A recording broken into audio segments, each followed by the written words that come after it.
Hello my dear friends, welcome to the Indian advance studies. आज मैं आपको इस वीडियो में बताने वाली हूँ एचपीएससी के बारे में पूरा डिटेल्स में कि इसके प्रोसेस कैसे और किस तरह से होते हैं। उससे पहले मैं आपको बताना चाहूँगी कि आईएएस पेपर एक एक्सक्लूसिव और ऑफिशियल वेबसाइट है जहाँ पर आपको इससे रिलेटेड सभी इन्फॉर्मेशन, अपडेट्स, नोटिफिकेशंस आपको सबसे पहले मिलेंगी। तो फिर पहले मैं यहाँ पर सर्च करूँगी। क्लिक करते ही मैं यहाँ पे न्यू टैब में ओपन हो गई हूँ जहाँ पे लिखा है HPSC recruitment 2022 notification, result, vacancy, rates, eligibility. आज मैं आपको इस वीडियो में इन सब के बारे में बताने वाले हैं स्टेप बाय स्टेप कि इसके प्रोसेस कैसे और किस तरह से होते हैं। यहाँ पे ऐसा कुछ इंट्रोडक्शन दिया गया, आप यहाँ पे देख सकते हैं। फिर हम आते हैं टेबल ऑफ कंटेंट में। जैसे कि अगर आपको किसी भी टॉपिक के बारे में जानना है, जैसे कि व्हाट इज़ एचपीएससी या फिर इसके highlights, dates, notification, vacancy, eligibility, centre, preparation tips, result, cut off, selection process, salary and allowance, इन सब में से अगर आपको किसी भी टॉपिक के बारे में डाउट हो तो फिर आप उस टॉपिक पे क्लिक कीजिएगा, अपने पेज में ओपन हो जाएंगे और आपके सारे डाउट्स क्लियर हो जाएंगे। फिर यहाँ पे जैसे दिया व्हाट इज़ एचपीएससी। एचपीएससी क्या है, कब स्टार्ट हुआ, इसमें कितने वैकेंसी से कितने पोस्ट हैं और इसका फुल फॉर्म क्या है, उन सब के बारे में यहाँ पे दिया गया है। फिर यहाँ पे आते हैं हम हाइलाइट्स पे। जैसे कि यहाँ पे दिया नेम ऑफ द एग्ज़ाम का नेम क्या है, फिर name of the conducting body, कौन इस एग्ज़ाम को कंडक्ट करता है, फिर एग्जामिनेशन स्टेज, फ्रीक्वेंसी, बहुत सारे हाइलाइट्स में दिया गया है। फिर यहाँ पे नोटिफिकेशन दिया गया है। नोटिफिकेशन होता है कि आपको किस तरह से नोटिफिकेशन डाउनलोड करना रहता है, क्या इसकी इंपॉर्टेंस रहती हैं, और यहाँ पर ऑफिशियल वेबसाइट के थ्रू डाउनलोड कर सकते हैं। इसमें हर एक चीज़ का डेट दिया रहता है, जैसे कि एप्लीकेशन फॉर्म का डेट रहेगा, एग्ज़ाम का डेट रहेगा, बहुत सारे डेट्स दिया रहता है। फिर हम आते हैं एग्ज़ाम डेट्स पे। जैसे कि अगर किसी भी चीज़ का डेट आता है, जैसे कि नोटिफिकेशन का या फिर application form start date, application form last date, admit card, exam date या फिर रिजल्ट, इन सब में से किसी भी चीज़ का डेट आएगा तो फिर आपको इस वेबसाइट के थ्रू सबसे पहले पता चल जाएगा। अभी तो किसी भी चीज़ का डेट नहीं आया है। फिर यहाँ पे वैकेंसीज दी गई हैं, अलग अलग पोस्ट के लोगों की अलग अलग वैकेंसीज होती हैं और ये जो वैकेंसीज हैं वो एवरी ईयर चेंज होती रहती हैं। फिर हम आते हैं एलिजिबिलिटी पे। एलिजिबिलिटी होता है कि आप इसको अप्लाई करने के लिए एलिजिबल हैं या नहीं। एलिजिबिलिटी 3 टाइप्स का होता है, nationality, education qualification and age limit. Nationality होता है अगर आप इंडिया के हैं या फिर आप 1962 से पहले किसी और कंट्री में रहते थे और अब आप परमानेंटली इंडिया में शिफ्ट हो गए तो भी आप इसको अप्लाई करने के लिए एलिजिबल रहेंगे। फिर आपकी जो एज लिमिट है वो 21 ईयर्स टू 27 ईयर्स के अंडर में होनी चाहिए।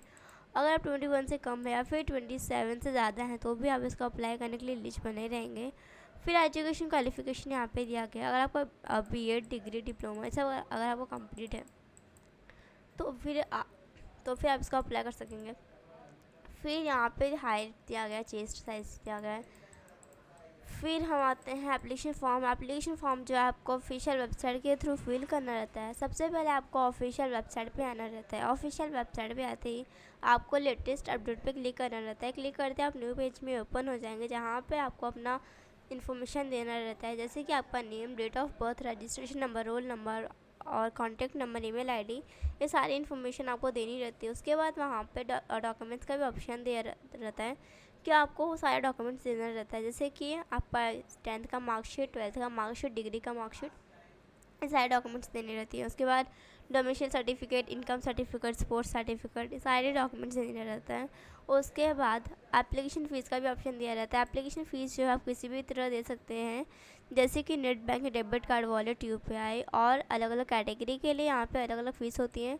आप जिस कैटेगरी से बिलोंग करते हैं आपको उतना फ़ीस देना रहता है। उसके बाद अगर आपने सारा इन्फॉर्मेशन फिल कर लिया है, सारे डॉक्यूमेंट्स भी देती है, एप्लीकेशन फ़ीस भी आपने पे कर दिया है, तो फिर आप एक बार अपना एप्लीकेशन फॉर्म रीचेक कीजिएगा। उसके बाद अगर आपने सारी इन्फॉर्मेशन सही फिल किया है तो फिर आप इसको सबमिट भी कर सकते हैं।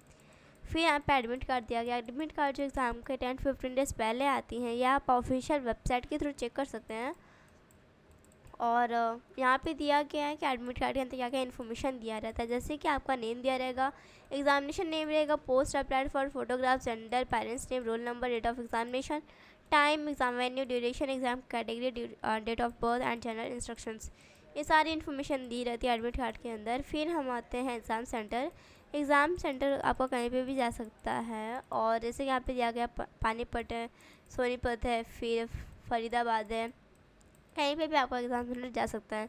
फिर यहाँ पे एग्ज़ाम पैटर्न है कि आपको कितने मार्क्स के क्वेश्चन आएंगे, कितने क्वेश्चन आएंगे, किस टाइप के क्वेश्चन रहेंगे, जैसे कि यहाँ पे दिया गया जनरल इंस्ट्रक्शंस के लिए जनरल स्टडीज़ के लिए यहाँ पे 100 क्वेश्चन है 100 मार्क्स के। जनरल एप्टीट्यूड के लिए 100 क्वेश्चन 100 मार्क्स। टोटल वर्कआउट वो 100 क्वेश्चन एंड 200 मार्क्स। यहाँ पे 2 आवर्स का टाइम रहता है वो पेपर कंप्लीट करने के लिए। फिर यहाँ पे अब हम आते हैं सिलेबस। यहाँ पे अलग अलग सब्जेक्ट दिया गया है, जैसे कि जनरल स्टडीज़ है यहाँ पर। और यहाँ पे इसको सिलेबस दिया गया, जैसे सिविक्स पढ़ना रहता है आपको, फिर Indian history, geography, Indian economy, artist हैं, जनरल साइंस है, इन्वेंशन है, डिस्कवरीज, बहुत सारे यहाँ पे सब्जेक्ट्स दिया गया है। फिर यहाँ पे CSAT दिया गया है, जनरल एप्टीट्यूड है, इंग्लिश है, हिंदी है, बहुत सारे यहाँ पे सब्जेक्ट्स ने दी गई हैं। फिर हम होते हैं रिज़ल्ट एग्ज़ाम के कुछ दिन बाद आते हैं, या आप ऑफिशियल वेबसाइट के थ्रू चेक कर सकते हैं। सबसे पहले आपको ऑफिशियल वेबसाइट पे आना रहता है। ऑफिशियल वेबसाइट पे आते ही आपको लेटेस्ट अपडेट पे क्लिक करना रहता है। क्लिक करते आप न्यू पेज में ओपन हो जाएंगे, जहाँ पे आपको अपना रजिस्ट्रेशन नंबर एंड आपको अपना पासवर्ड फिल करना रहता है। अगर आपको दोनों इन्फॉर्मेशन सही रहेगा तो फिर आप अपना रिज़ल्ट देख सकेंगे, और अगर आपने अपना रिज़ल्ट देख लिया है तो फिर आप उसको डाउनलोड कर सकते हैं या फिर PDF भी बना सकते हैं अपने फ्यूचर रेफरेंस के लिए, क्योंकि आपको ये कभी भी काम आ सकता है। फिर यहाँ पे कट ऑफ मार्क्स दिया गया अलग अलग कैटेगरी के लिए, जैसे कि यहाँ पे अनरिजर्व के लिए यहाँ पे 130.31 दिया है, BCB के लिए यहाँ पे 129.34 दिया, BCA के लिए 115.16 दिया गया। सो आप जिस भी कैटेगरी से बिलोंग करते हैं आपको उतना फीस देना रहता है, उतना आपको मार्क्स लाना रहता है।